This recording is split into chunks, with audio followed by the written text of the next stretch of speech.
When I was in high school, my friends and I would often visit the cemetery that was on the outskirts of town. The cemetery grounds were massive, but it wasn't just the cemetery. The grounds were covered with a ton of forested land.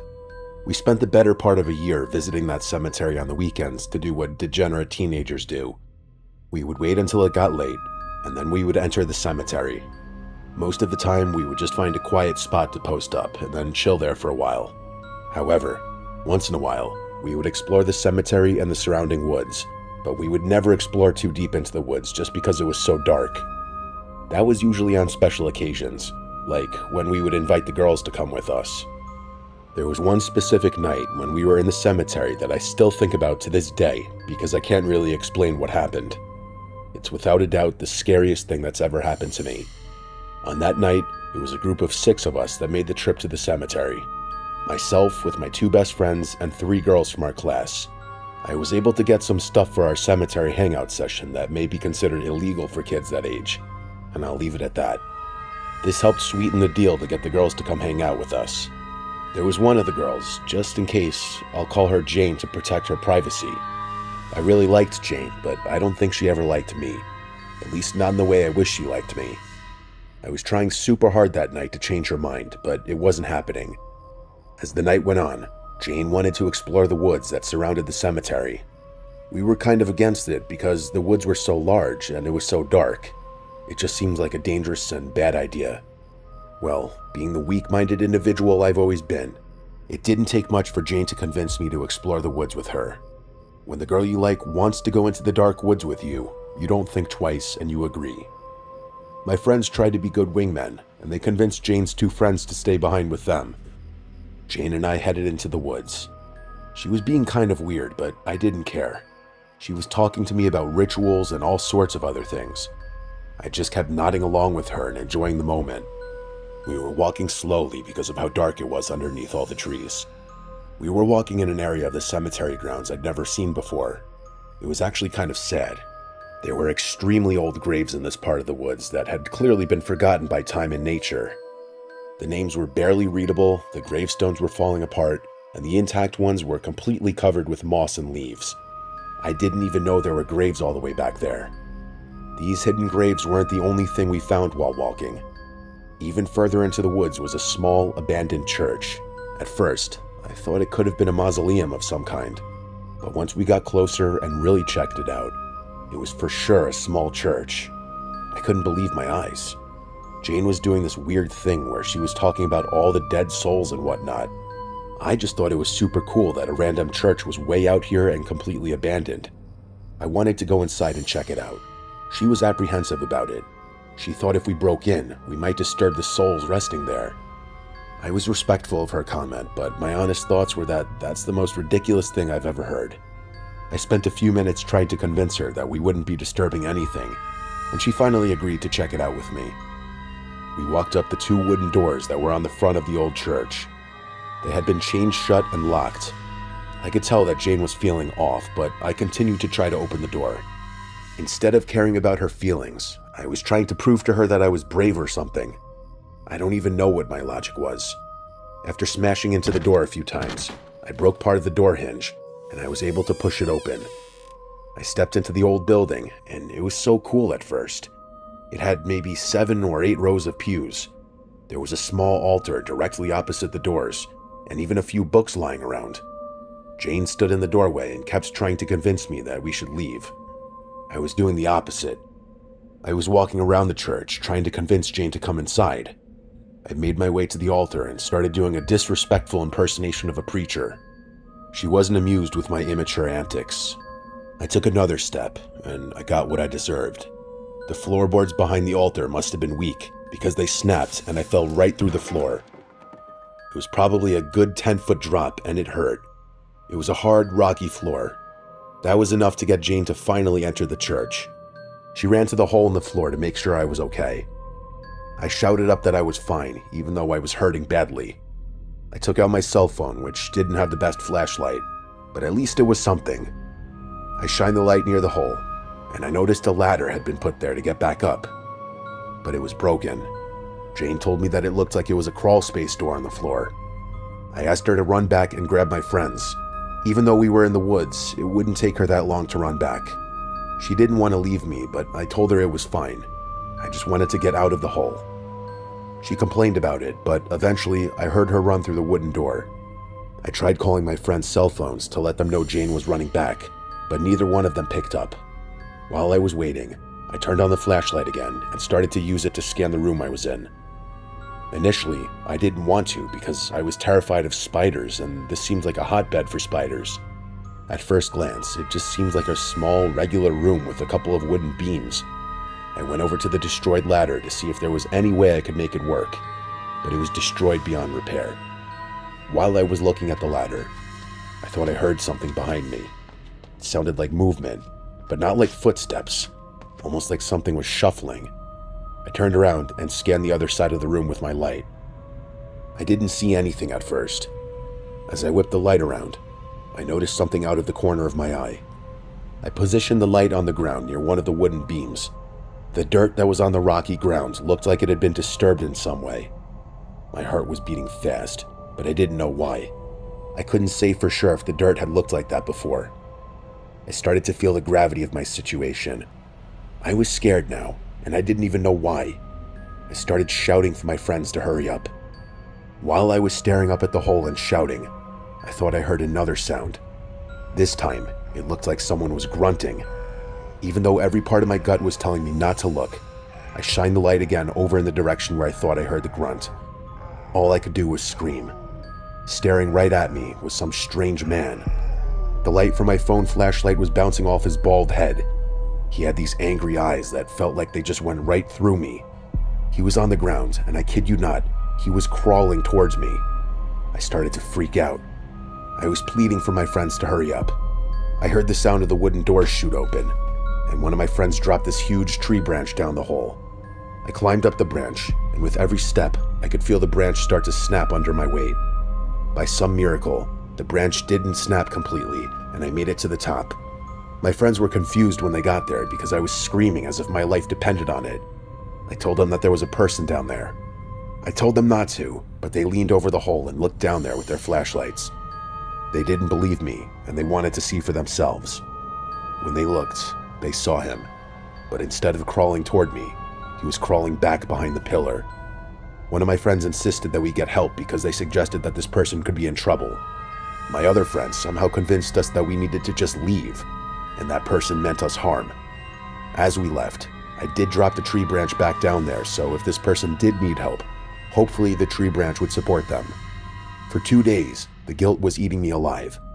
I felt like that man did need help, and we left him to rot. That night, I made a trip to the cemetery by myself. I made my way to the church, and I couldn't believe it. The large tree branch was not in the hole, but on the floor of the church next to the pews. I started to shout down the hole while looking with a good flashlight that I brought with me. There was no sign of the creepy man anywhere. I felt relief that this man wasn't dead down there, but then I felt instantly terrified. I have no idea where that man came from, how he got into that locked church, and perhaps most disturbingly, I have no idea where he went. We never went back to that cemetery again as a group. I don't even live in that town anymore. Next time I visit my parents, I think I'll take a trip to the cemetery and check out the church. Hopefully this time, I'll be alone.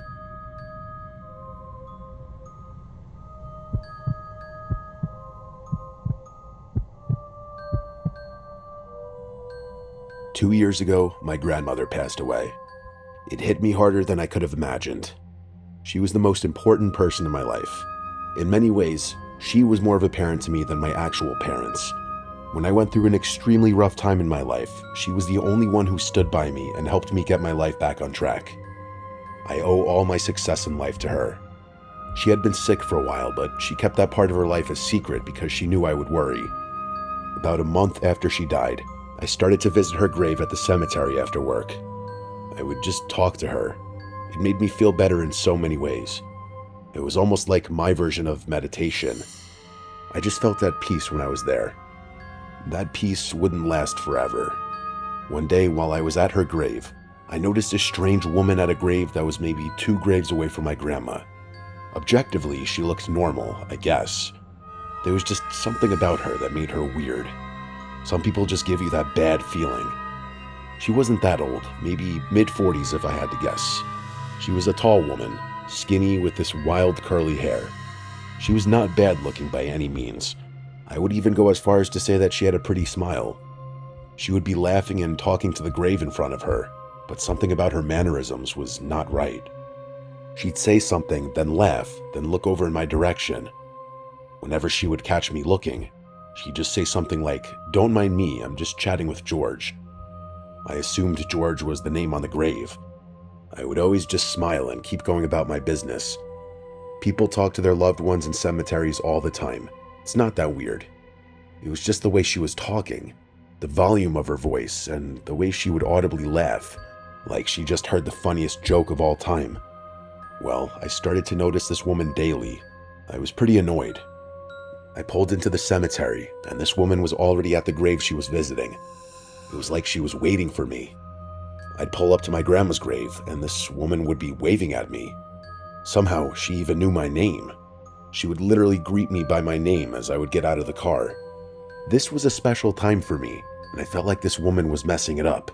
But it's not like I can stop someone from visiting a loved one at the cemetery. One afternoon, she finally approached me to actually talk.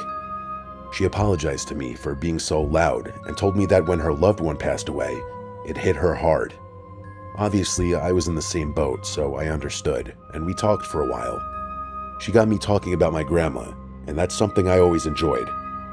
I told her all about what she did in life and how she was a special person. She asked if my grandma was from the area, and I told her that she lived no more than 2 miles from here, and she lived there almost her entire life. I even told her that my grandma left me the house in her will. I don't know why I told her that. Sometimes I just feel like we overshare when we don't need to. After a few minutes, we both went our separate ways.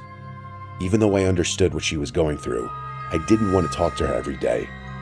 I feared that because we had a real conversation now, she was going to try to talk to me every time, and that seems like a nightmare to me.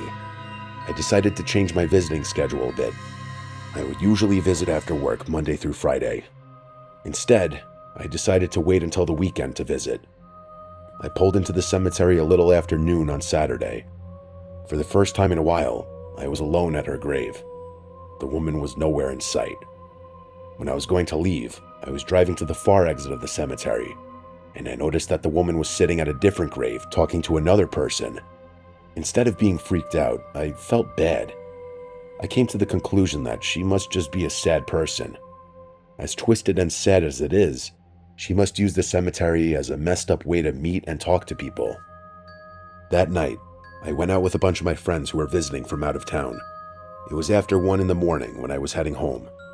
I knew I was going to be drinking, so I had gotten an Uber to drive me back home. I was exhausted, and I couldn't wait to just go to sleep.